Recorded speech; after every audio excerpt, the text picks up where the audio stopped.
이불질이 낀 거 아니에요, 이렇게. 이불질. 네.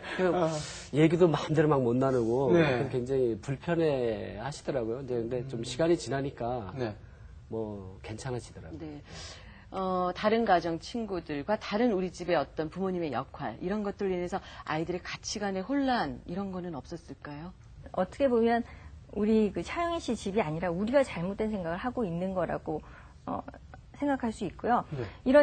이런 모습이 고정된 그 성역할을 강요하는 그런 불평등한 남녀 생활을 강요하는 그 집안에서의 그런 생활이 어떻게 보면 다음 세대까지 그대로 연결이 되는 거죠. 자녀, 아기까지. 근데 지금 차영희 씨 가족을 보면 자녀들이 자연스럽게 그 평등한 것을 인정을 하잖아요. 네. 그런 것처럼 우리가 가정에서, 사회에서 이런 잘못된 고정관념을, 가치관을 바꾸는 것이 더 중요하고, 부부가 어떤 남자가 하는 일, 여자가 하는 일이 정해져 있는 것이 아니라 네. 서로 가치를 존중해주고 또 역할을 인정해주는 것이 중요하지 이 일은 이 사람, 저 일은 저 사람 이것은 그 잘못된 가치관이라고 할 수 있습니다. 네. 저는 요즘에 그 몸으로 느끼고 있어요. 제가 그 친구들이 퇴근 시간쯤 됐을 때 전화해서 야, 식사나 오랜만에 같이 할까? 그러면 아이들이 안 된다고 그래요. 아기 데리러 놀이방에 가야 된다고 그러더라고요. 그래서 아이들이 집사람한테만 다 모든 그 집안일을 전가시키지는 않는구나라는 걸 요즘에 조금 생각을 저도 달리하고는 있는데요. 근데 차영애 씨 같은 경우에는 아이들 어렸을 때부터 일을 좀 시키셨다고 알고 있거든요. 이유가 혹시 따로 있으세요? 그래서 아마 제가 이제 그 10달 동안 아이들을 배에 담지 않아서 네. 엄마보다는 좀 더 그 냉정함이 있지는 않았을까 싶거든요. 그런 게 없었다면 좀 무너졌었겠죠. 어떤 면에서요? 근데 처음에 이제 밥을 했는데 네. 아이들이 맛없다고 잘 안 먹는 거예요. 처음에 밥을 네, 했는데. 반찬을 했는데. 그 녀석은 입이라고 또 투정을. 네. 제가 네. 국리를 하다가 신문에 나와 있는 소말리아 그 사진이 있죠. 네. 소말리아 사진, 난민 사진들을 다 올려서 벽에 쫙 붙여놓고 자 봐라. 이제 밥 먹기 전에 얘기를 한 거예요. 지금 소말리아에선 먹지 못해 이렇게 굶어 죽고 있다. 이렇게 세계에 많은 사람들이 먹지 못해서 죽어가고 있는데 우리가 밥이 맛없다고 투정하는 것은 이건 큰 죄다. 한 30분을 연설을 한 다음에 밥을 먹는 거예요. 아, 30분 동안? 예. 아빠의 연설이 너무 듣는 게 힘들어서 아이들이 그냥 차라리 밥 먹는 게 낫겠다. 이렇게, 예. 남기지 않고 잘 먹더라고요. 네. 근데 이제 좀 크면 그게 안 먹혀요. 그렇죠. 그래요. 자식을 사랑한다는 게 꼭 입에 밥 숟가락을 넣어주는 게 다가 아닌 것 같아요. 숟가락을 잡아서 쥐어주는 그런 방법을 터득시켜주는 우리 차영혜 씨 같이 이렇게 현명한 방법으로 아이들을 키울 수 있다라는 생각을 항상 하면서도 또 한 번 다시 해봅니다. 아니, 이렇게 몇 개까지 굶겨보셨어요? 딸아이 같은 경우는 네. 애가 좀 대찬데가 있거든요. 사흘. 사흘을 안 먹었어요. 사흘? 네. 하루 이틀 사흘이요? 네. 3일? 네. 그럼요. 3일을 뭐 안 줬죠. 물도 안 줬죠. 이야, 뭐 그 금식도 다음에는 아니고. 지금 와서 뭐 전혀 그게 없어요. 투정 없으시고. 네, 투정 없죠. 아드님은요? 뭐 그거 보면 동생은요 자동적으로 따라옵니다. 아, 누나가 먹으니까 나도 먹어야 되는구나. 먹어야 산다? 네. 그런데 이제 학교를 다니다 보니까 아무래도 학생의 신분에서는 학업을 또 소홀히 할 수가 없는데 성적 때문에 스트레스, 이거 어떻게 하실 거예요, 이거는? 스트레스 심하죠. 네. 저도 이제 제 근무 성적이 예. 아내한테 이제 평가를 받잖아요. 네네.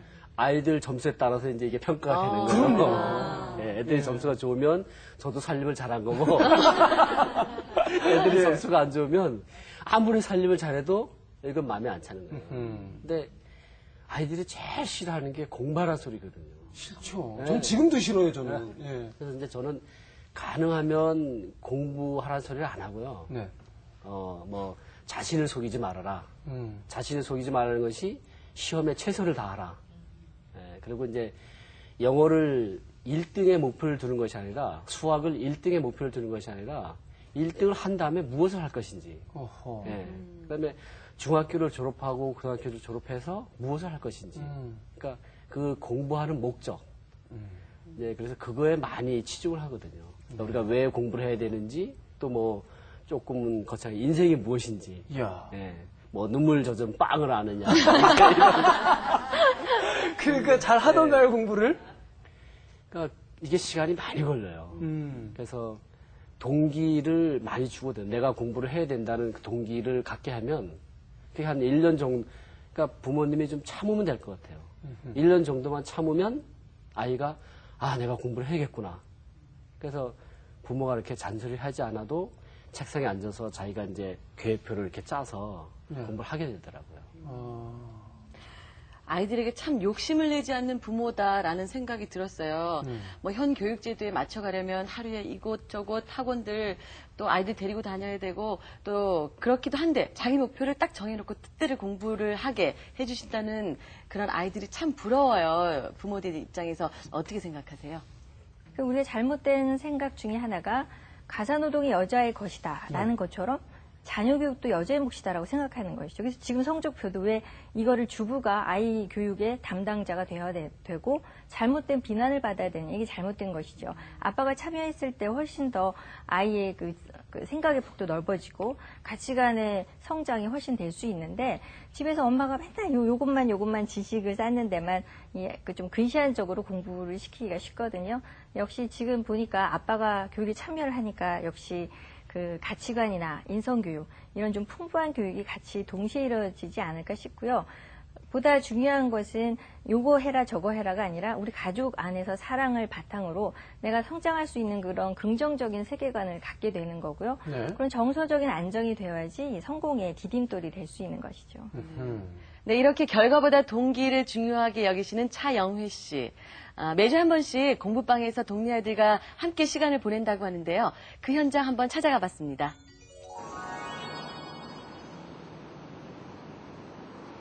한산한 거리, 종종 걸음으로 어디론가 바삐 향하는 차영회 씨. 애들 공부방 가는 건데 늦었어요. 빨리 가야 되는데.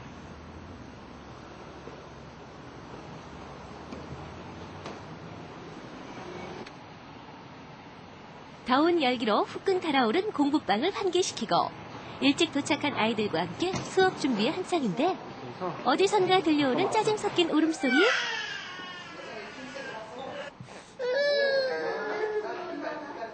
누구든 차영회 씨와 함께라면 조용하고 편안한 분위기로 바뀐다는데 그래서인지 누구도 달래지 못할 것 같던 요한이의 울음소리도 그의 품 안에서 점점 잦아든다.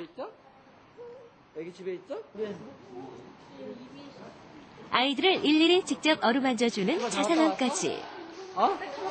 새까맣게 탔네. 어디 갔다 왔어? 이쁘게 탔네.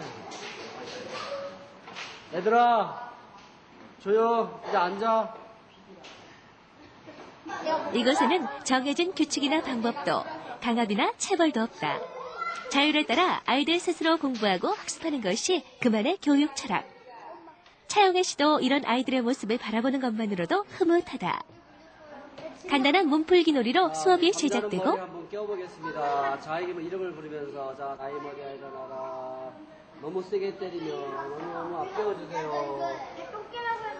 짜증내는 거야. 우리 친구들 오늘 기분이 어땠어요? 자 어떤 거 선택을 해볼까? 어떤 거요? 오늘 있었던 일을 곰곰이 떠올리는 아이들.